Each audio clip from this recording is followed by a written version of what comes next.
The attacker tore at the woman's clothes. She begged him to stop, terrified and desperate. But instead of backing off, he got even more aggressive. Just as he was about to cross the line, the car behind them suddenly roared to life. It was the kidnapped cop, trying to make a break for it. The attackers panicked and opened fire, but bullets flew everywhere except the car. With no time to think, the gang took off after the car. They all ran after it, leaving the scene completely empty. The woman realized this was her only chance to escape, but her hands were still cuffed. Fighting back fear, she noticed they had left the key behind. She reached with her leg, dragged the key close, and somehow managed to unlock the cuffs. She quickly grabbed a knife from the ground for protection, climbed over a railing, and ran from the scene. Back at her own car, she grabbed a few survival items, then avoided the main roads, and slipped into a hidden trail to get away. Meanwhile, the attackers returned to find her gone.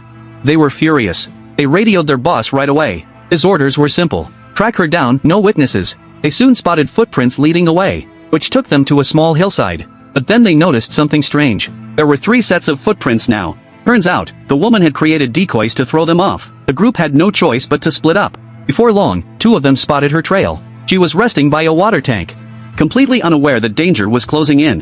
One of the attackers, named Jack, reached for his radio to report in. But the other stopped him. He had his own cruel plan in mind. He circled around behind her, pulled a gun, and told her not to move. He moved in closer, pushing her toward the edge of the water. But just as he made his move, she turned and stabbed him with the knife. He dropped to the ground, severely wounded and unmoving. No response came from him after that. Jack waited and waited but heard nothing. He tried calling on the radio, still no answer. That's when he realized something had gone wrong. He told their boss what had happened, but the woman overheard their call, and grabbed the fallen attacker's gun and radio. Then she took off again.